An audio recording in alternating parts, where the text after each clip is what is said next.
Great. And Mark, I know you had something. No, I don't you have, brought no, up. sure. It was a question that goes back to lower energy.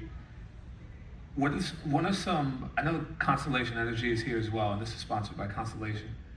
I know that there was a connection point that you and I spoke about the lower energy costs. Oh, that's question two. That's Yep. question two. And I think it goes back to supply chain resilience as well, because if things aren't, Well, the supply chain resilience is, can we find that domestically? That's two of Secretary Wright's pillars, are increasing and maintaining the fossil energy capacity of the United States.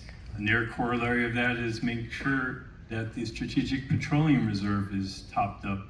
Why? That's one of the areas and of the non-nuclear fleet of the U.S. Navy uses material from the Strategic Petroleum Reserve. We are focusing on ensuring that we are the ones to watch on nuclear power generation, modular nuclear reactors to help the back 40 get power as well. You can't run transmission lines every which way, so you get a modular nuclear reactor there. How do you make that affordable? R&D through the Department of Energy, partnerships with the state energy offices, and with the various tribal firms, tribal lands, and these are sovereign nations that we engage with through Eric Maroon's expertise in the Indian Energy Policy and Programs Office.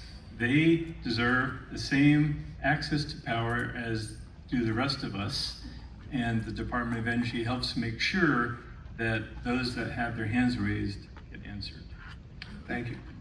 I have another question here before we transition. Again, I would highly recommend for those of you in the audience, if you have a question, to take advantage of this moment. A lot of you can connect with Ken after, but you may have a question that you asked that can help everybody else in the audience, and we still have some time. There's two hot mics here on either side. You can stand and just go to the mic.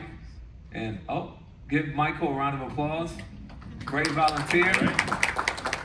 Michael, please. Hi, Trendsetter. my name is Michael McAvoy. I'm president of Universal Tools and Manufacturer, a deep draw metal stamping company. We've been in business for 80 years. So knowing that energy is our goal and increasing our energy, what we find is a major stumbling block, and maybe you guys can address this, is material acquisition. When we can't get the material, we can't make the part. It's as simple as that. You say we need it, I go, I'd love to make it for you, I can't. I can't get the material. The material comes from China, the material comes from places I can't even order the material from, right? So it takes me 13 or 14 weeks to get material, I'm already behind the 8 ball. And then when I throw tooling on top of it, and I have to make the tooling, now I'm even further behind the 8 ball. But you still need 1 million parts. I go, I can't make them.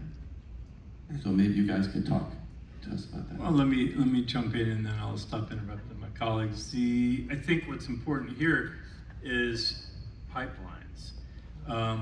You can have all the materials you want. You can have all the tooling machinery available. You need people to know how to operate them.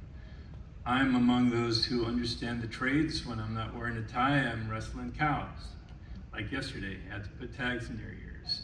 The point here is that every skill set is needed. And what the Department of Energy is doing is ensuring through its various programs and outreach with all the different states is to make sure that, like with the Appalachian Regional Commission, ensuring that tomorrow's trades are being filled with students interested in ensuring those trades are staffed out. As far as material, that's the Supply Chain Management Center example, why we have one set up for Department of Energy in specific. There are any number of ways that CISA, the infrastructure agency, is identifying ways to make transportation across the United States of things and people more efficient.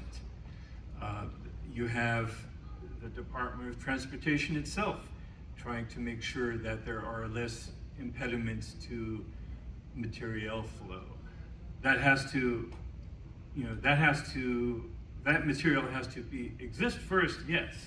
So how to make that material get people interested in the additive careers such as extraction industries, the baseline component industries, and then get people interested in transporting all of that.